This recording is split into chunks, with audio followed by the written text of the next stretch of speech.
My Lords, I welcome the three new peers and their thought-provoking contributions so far to this crucial bill.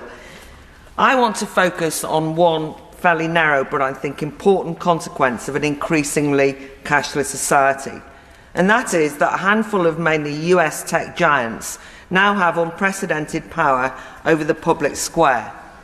Consider how any civil society organisation has to operate today.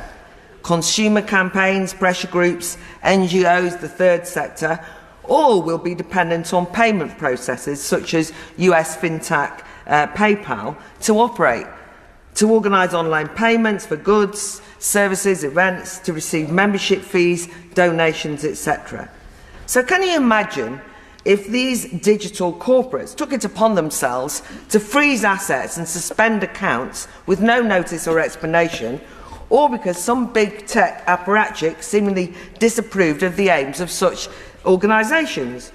Surely such censorious demonetisation would be a threat to democracy.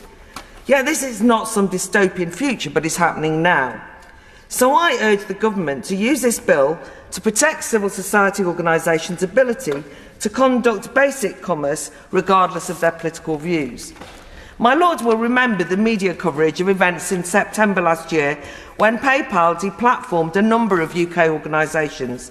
The Free Speech Union, and I declare an interest on the advisory board, the Daily Sceptic, Law and Fiction, and Us for Them, an advocacy group set up by mums who oppose school closures during lockdown.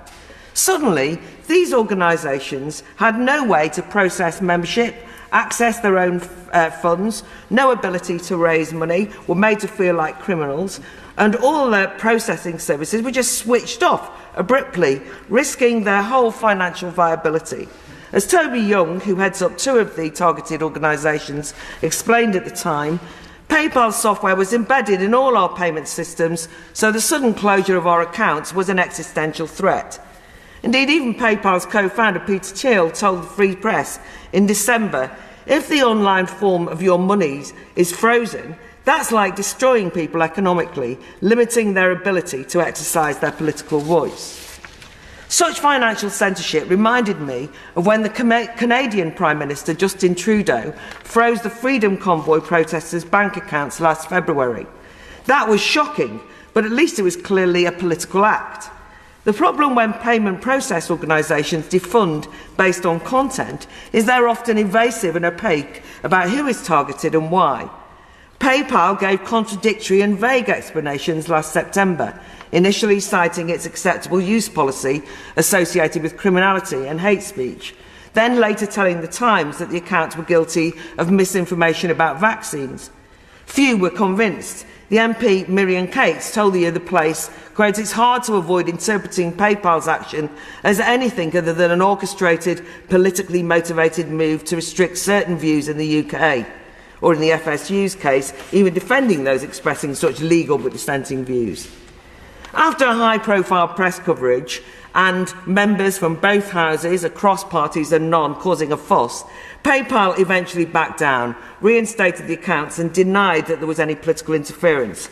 But I don't think there's any room for complacency. When MP Sally Hart proposed an amendment to this very bill in the other place, seeking to legally prevent financial service providers refusing to provide services if related to the exercise of the right to free speech, the Minister, Andrew Griffin, gave a robustly positive response.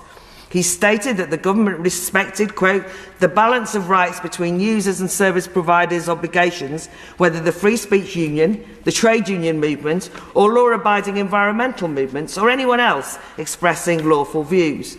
However, the Minister seemed rather reluctant to agree with the need for primary legislative change and stated that the PayPal incident didn't represent a wider pattern.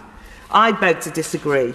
We need to look at what's happened in the US over recent years and think it might happen here, where big tech companies regularly use defunding to regulate speech.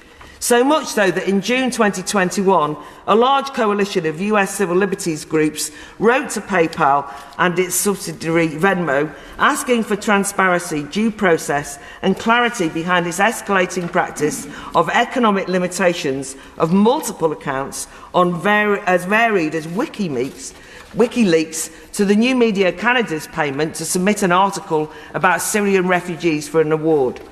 The coalition, comprising eminent organisations such as Article 19, the ACLU, the Electronic Frontier Foundation, never even got a reply from PayPal.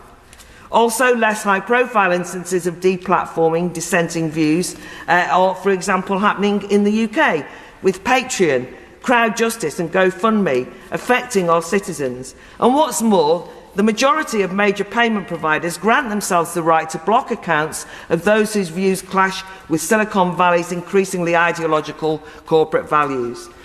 So I intend to put in an amendment to say that while I understand that private companies have a right to choose who they do business with and should be vigilant about fraud and illegal transactions, they should never discriminate on the basis of an organisation's political, philosophical or religious beliefs. And this bill might be a place where we can put it right.